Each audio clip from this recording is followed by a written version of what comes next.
Ressurreição e Vida, capítulo 8, parte D. O segredo da felicidade. Primeira parte, o mosteiro do Ural. Sexto. O tema que passarei a desenvolver agora é positivamente espírita e não o desenvolvo, certamente, para os adeptos da importante ciência, mas para os leigos e para os descrentes que desejem algo encontrar de melhor que a sua superstição religiosa ou o seu ceticismo materialista, e também para os simples de boa vontade com os quais mantém o antigo compromisso. Este exórdio assentaria bem melhor em um apêndice do presente capítulo. Todavia, desejando que o leitor o conheça antes de iniciada a leitura, coloco-o em local forçado, embora reconhecendo a dissonância que tal disposição causará na harmonia do conjunto. Tratarei, pois, de assuntos tipicamente espíritas, de revelações e lições já estabelecidas e difundidas pelos códigos do Espiritismo, em particular, referindo-me à sensacional descoberta pelos investigadores e cientistas espiritistas da existência do chamado perispírito em a natureza humana. O estudo do perispírito, esse corpo astral, sempre mais ou menos indicado pela sabedoria dos antigos filósofos e mestre de doutrinas secretas cultivadas nas academias de povos como os do Egito, da Índia, da Grécia, da Caldeia e da Babilônia, e popularizado nos tempos modernos pela revelação espírita, é dos mais belos e dignos de exame da ciência transcendental. Seu conhecimento permitirá ao observador inteirar-se da verdade acerca de muitos problemas que preocupam o homem, a este levando-o ao culto de princípios imortais conducentes a Deus e explicando fatos absolutamente inexplicáveis, sem a sua intervenção, ou seja, sem a intervenção do citado perispírito. Seria de profunda utilidade que os homens em geral se decidissem a esse estudo e às observações daí consequentes, destituídos, porém, da animosidade e dos preconceitos, visto que se trata de uma faceta da verdade eterna que a ciência descobriu e não de um dogma filosófico, científico ou religioso. No presente trabalho, tentando sucintas referências a tão grandioso assunto, valemo-nos do critério já exposto pela revelação espírita, e assim o fazemos pelas seguintes razões. Primeiro, é o mais adiantado critério sobre o assunto que a inspiração divina já revelou ao mundo. Segundo, não saberíamos nem poderíamos criar melhor critério sobre a questão do perispírito do que o já exposto pela revelação espírita. Terceiro, fazemos o presente trabalho sob os auspícios da mesma revelação, única credenciada na Terra para o intercâmbio científico assaz positivo com a espiritualidade. 4. Escolas antigas de ciência e filosofia, que também revelaram a existência de um corpo astral, acompanhando o homem com o seu corpo carnal e a sua alma imortal, conquanto vulneráveis nos esforços empregados pela sua época, foram ultrapassadas pela revelação espírita, que atingiu no momento o máximo dos ensinamentos transcendentes possíveis à assimilação da mente humana atual. Não poderemos, pois, usar os ensinamentos daquelas, nem abandonar os desta, se quisermos permanecer como realmente queremos, absolutamente impessoais na trilha das verdades eternas. Referindo-nos ao perispírito, necessariamente atingiremos a alma e seus atributos. Para tanto, valemo-nos outro sim do que os espíritos celestes programaram para a revelação, uma vez que trabalhamos sob sua orientação e em torno das necessidades mais urgentes dos mesmos homens. Dito isto, retomaremos o fio da nossa exposição romântica. Eu não poderia responder a alguém que me interrogasse quanto tempo perdurei imerso naquele sono que melhor se definiria por um colapso total das funções físicas e psíquicas, ou seja, inconsciência absoluta. No entanto, sei que despertei lentamente e que, desejando levantar-me, foi com penoso esforço que consegui desprender-me da poltrona. Parecia que sólidas cadeias de ferro me prendiam, impossibilitando-me independência de movimentos, ou que o achaque de súbita paralisia ameaçasse anular minha desenvoltura costumeira. Finalmente levantei-me, e ao me voltar para alcançar a porta e deixar a biblioteca, deparei com a simpática figura do príncipe Wierzemiński à minha frente, sorridente e amável, com a inseparável flauta nas mãos, em atitude de quem se preparasse para recomeçar o concerto. Reconheci-o imediatamente, agora que o distinguia frente a frente. No salão de espera havia o seu retrato a óleo em tamanho natural, e vendo-o agora, lembrei-me desse fato, julgando reconhecê-lo apenas pelo retrato.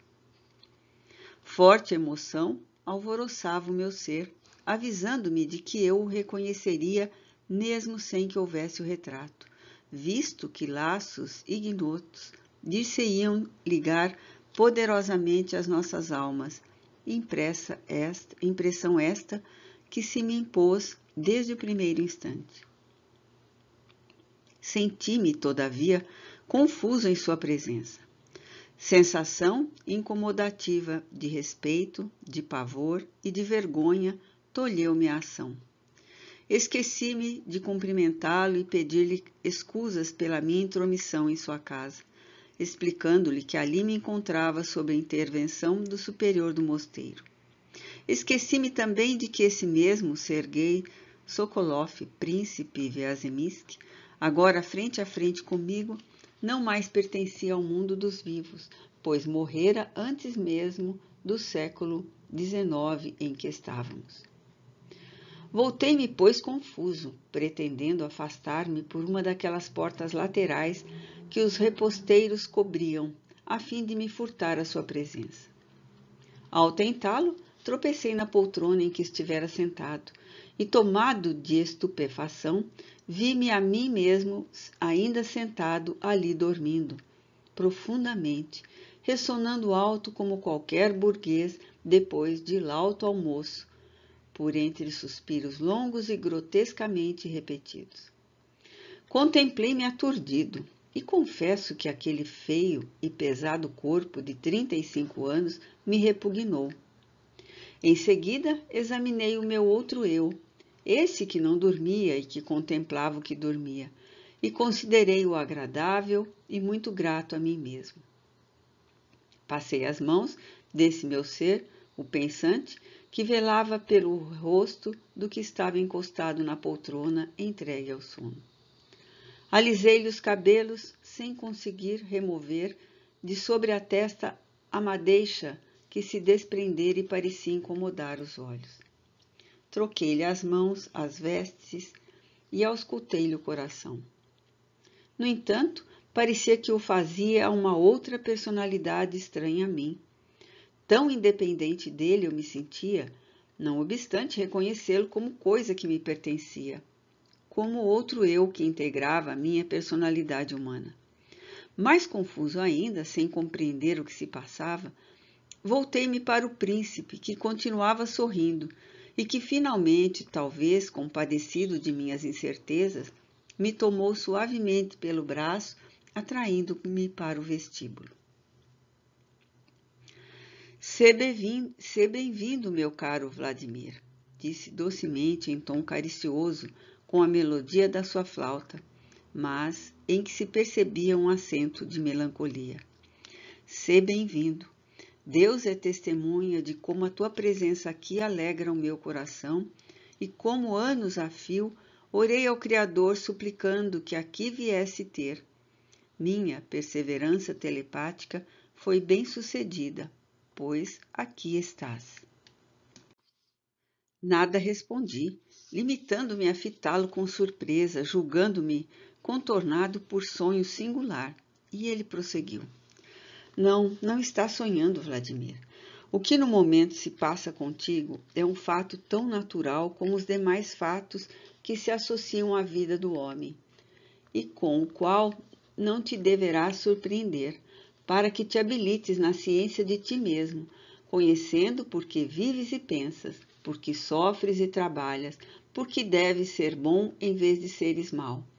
Explicar-te-ei o que careces aprender, visto que aqui vieste ter a fim de curar tua alma enferma, instruindo-te na ciência do espírito. As lições que receberás fazem parte da terapêutica de que necessitas. Fez-me sentar no mesmo banco em que horas antes eu me absorvera na leitura do Novo Testamento. Deixou-se ficar de pé, qual o egrégio catedrático durante a aula clássica, e disse-me o seguinte, enquanto os sons da sua flauta flutuaram pelo ar, entoando ainda a doce serenata, embora no momento ele não a tocasse, mas tal se as vibrações se redundaram na melodia, continuassem retidas no ambiente pelas atrações do éter. O homem, disse ele, é o venturoso possuidor de uma natureza tríplice estabelecida pelo Criador Supremo, a qual, justamente, é o que lhe fornece a personalidade integral e independente que o caracteriza. E essa trindade augusta da sua natureza está assim classificada. Primeiro, a alma, ou a essência, parcela do poder absoluto, é como este eterna, imortal, sede de potências máximas ou faculdades que exatamente denunciam a sua origem, funções tais como a inteligência, a consciência, o pensamento, a memória, a vontade, o sentimento e demais atributos que sobrevivem através da eternidade e que da criatura humana fazem a imagem e a semelhança do seu Criador, pois Deus, o Ser Absoluto, possui esses mesmos atributos, além de muitos outros que ainda ignoramos, em grau supremo, enquanto que a criatura os possui em grau relativo, visto que é a essência sua, sendo, portanto, a alma sede de tais atributos, o verdadeiro ser. Segundo, o corpo astral ou corpo celeste, nota explicativa 89, o perispírito de que o Espiritismo trata com tanta eficiência. De que tratam as Escrituras sem contudo explicá-lo, assim como muitos sábios e filósofos da antiguidade, é a sede das sensações e das impressões que afetam a mente. É também o servo, o instrumento de que se serve a alma, essência divina, para se manifestar e agir onde quer que a levem as suas múltiplas e inconcebíveis operosidades. Exatamente este, com que nós ambos nos falamos neste momento, corpo que nos permite cumprir as ordenações da nossa alma, da nossa vontade, e que nos torna visíveis uns aos outros na vida espiritual e até mesmo aos homens em determinadas circunstâncias. Ora, esse corpo astral, delicado e sutil, a tal ponto que em suas fibras luminosas se decalcam todos os nossos pensamentos, impressões, atos e realizações, tão sutil que é invisível na Terra, e só em determinadas circunstâncias será visível. É composto, por sua vez, de 3 elementos indestrutíveis, embora imponderáveis em relação à matéria terrena. Magníficos elementos, esses que justamente o tornam eterno com a própria alma, pois ele não se corromperá, jamais desaparecerá. E é ainda por natureza invisível como a luz, e só se alterará através da evolução, atingindo maiores possibilidades para a irradiação plena da alma, ou seja, da transmissão dos pensamentos, das vontades e dos sentimentos desta. Tais elementos são A. O fluido magnético, B. A eletricidade, C. o fluido cósmico universal, quinta essência da matéria, de onde se origina toda a criação, matéria dotada de vida e possibilidades inconcebíveis à mente humana atual. 3. O corpo carnal ou corpo material terreno, o único a constituir passageira ilusão, pois é mortal e putrescível, uma vez que se origina de elementos exclusivamente terrenos. Esse corpo mortal é putrescível. Eu, príncipe Viazemisk, não o possuo mais, ao menos por enquanto. Entretanto, como vês, vivo, penso e ajo melhor do que quando o possuía e me chamava Sergei Sokolov. Mas tu o possuis ainda, pois acolá o vemos adormecido sobre aquela poltrona, porque a minha vontade de espírito livre, superior à tua, se impôs para que o deixasse por alguns momentos em situação lúcida e me atendesse para o que necessito falar-te, a fim de te ajudar a vencer a etapa crítica por que passas. Uma vez reunidos os 3 elementos expostos acima, essência, fluido e matéria, originam o homem pensante, inteligente, ágil, capaz de um dinamismo heróico se souber equilibrar os próprios atributos em sentido superior, habilitado para um serviço majestoso de evolução digno da sua descendência divina. Para viver sobre a Terra, tratando da própria evolução, lei natural a que estão subordinados todos os seres animados da criação, até mesmo os vegetais e os minerais. A criatura necessita desse corpo carnal, e assim sendo, receberá das leis imutáveis que regem os destinos da vida universal, muitas vezes esse corpo em etapas variadas de existências terrenas, ou encarnação e reencarnações. Será homem, portanto, uma centena de vezes, porque morrerá num corpo e reencarnará em outro mais tarde, quantas vezes houver necessidade de que o seja, pois a evolução da criatura para a glória da plenitude do ser divino que nela existe é lenta, é longa e trabalhosa, dura milênios através de escaladas sucessivas. Quando um homem morre, a sua alma, germe, essência do poder absoluto, e o intermediário, ou seja, o envoltório fluídico que participa do fluido cósmico universal, quinta essência da própria matéria, sobreviverão na vida do além, como me vês aqui eu, que fui homem no tempo de Catarina II, a Grande, e cuja vontade pôde imprimir nesse mesmo envoltório os detalhes das recordações da própria indumentária, que me aprazia usar então, e o aspecto pessoal da mesma época, pois esse corpo astral é sensível e impressionável. As suas propriedades são amoldáveis aos desejos da mente que saiba irradiar com uma vontade criadora. Ao contrário do que os homens supuseram, a vida em além-túmulo nem é vaga e indefinida, nem irremediável e indeterminada. É antes lógica e submetida a leis rigorosas de equilíbrio e equanimidade.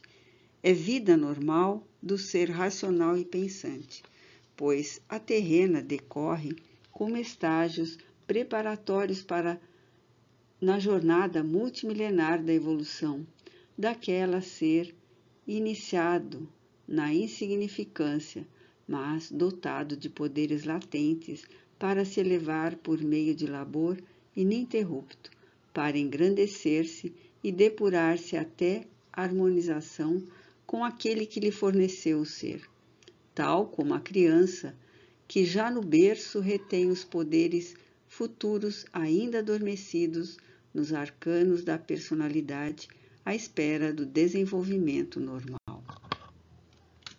Sendo um estágio preparatório na jornada da evolução, a existência terrena, com pequenas exceções, verifica-se obrigatoriamente para cada ser como agente de progresso. Dependerá do ser encarnado, no entanto, fazer dessa existência o motivo heróico da sua glória perante as leis do Criador, ou razão para uma série longa de novas existências de provações, segundo soube ou deixou de saber orientar os próprios passos no critério do dever e da justiça.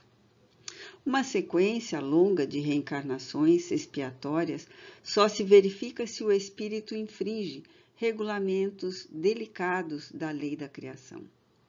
O ser pensante, porém, poderá não estar jungido apenas às expiações terrestres, visto que a evolução também se verificará em outros mundos planetários, que, como a Terra, são apropriados para receberem humanidades em progresso, sendo que esses mundos poderão até mesmo ser mais bem dotados do que este em que temos vivido, e nos quais nosso progresso se fará sob forma bem mais suave do que a que conhecemos.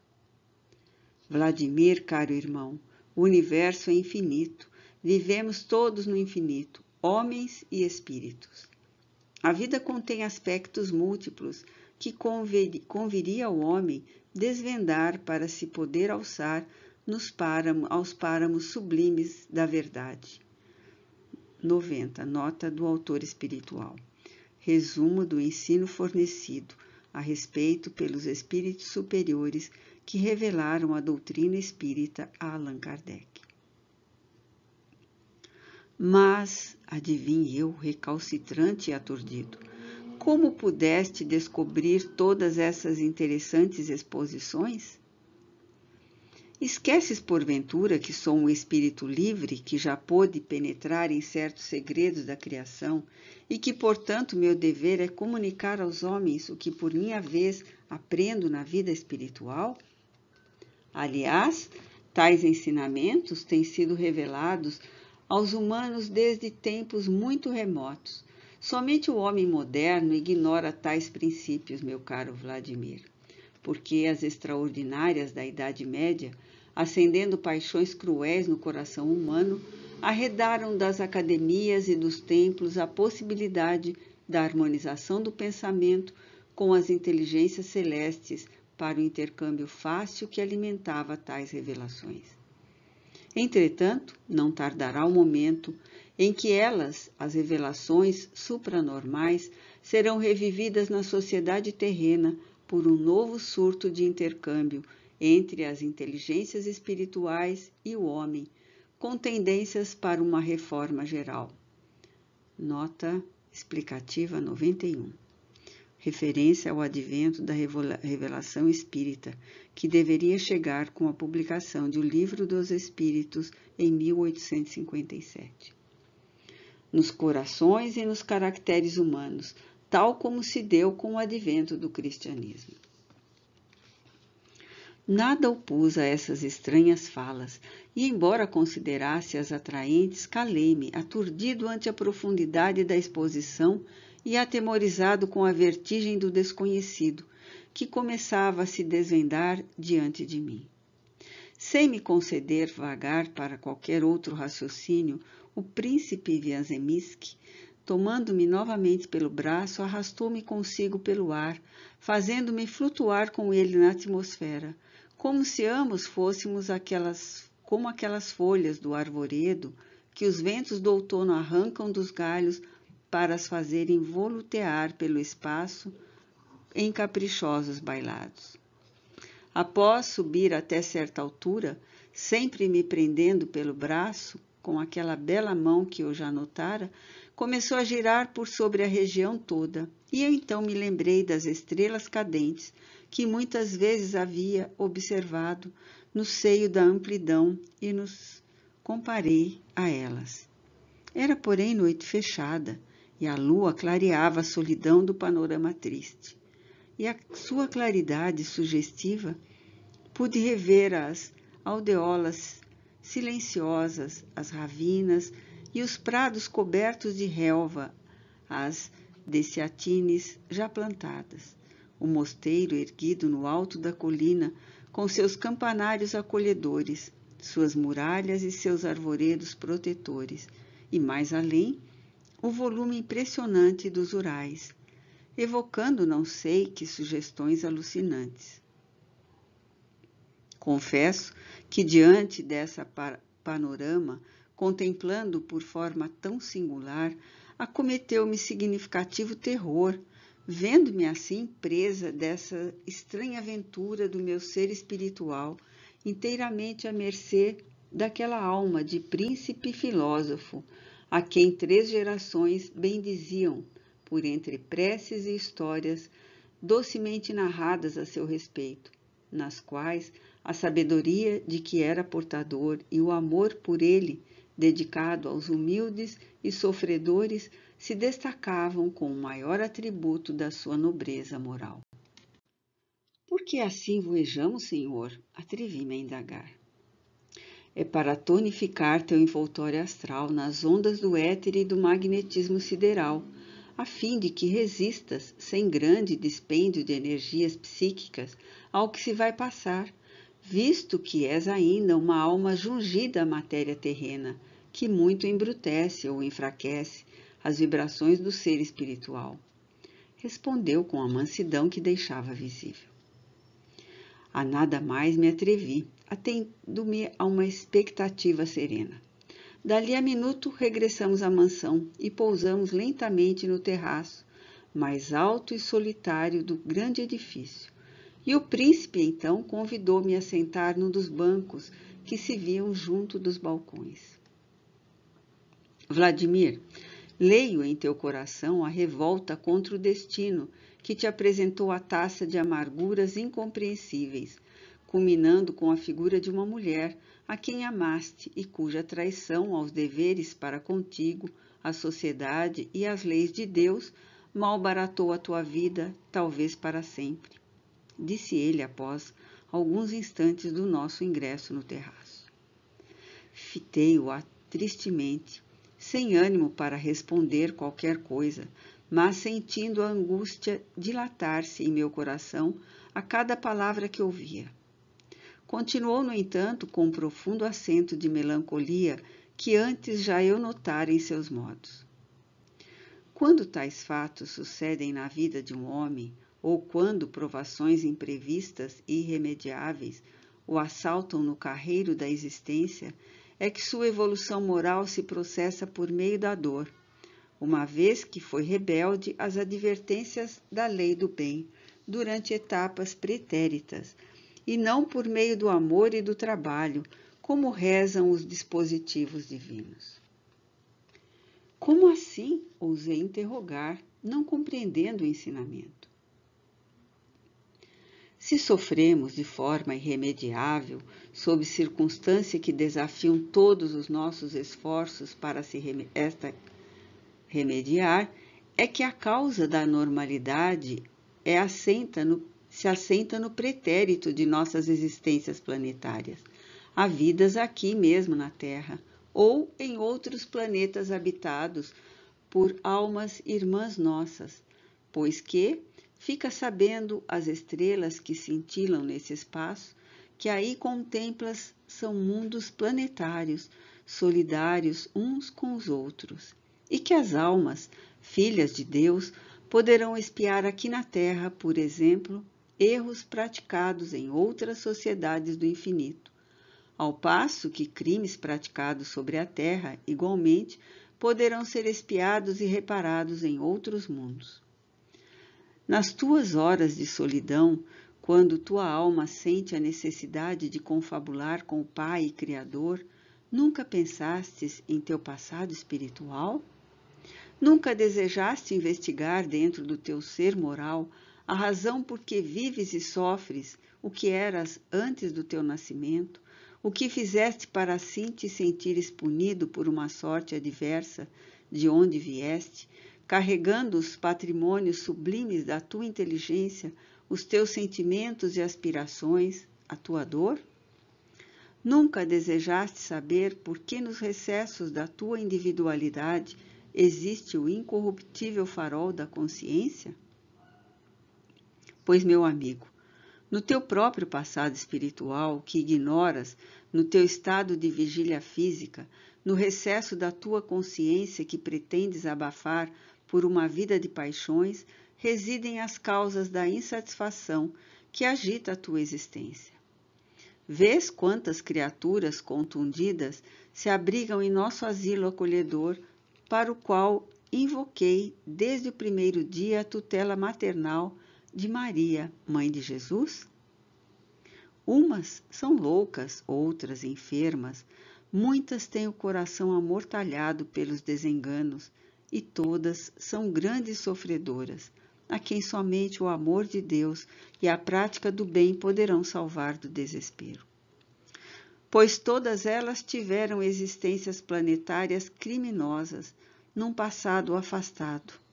Foram rés de crimes graves contra as leis da fraternidade e do amor ao próximo, porque dentro da criação divina, nenhum de nós sofreria arbitrariamente, sem que houvesse feito jus à anormalidade da situação.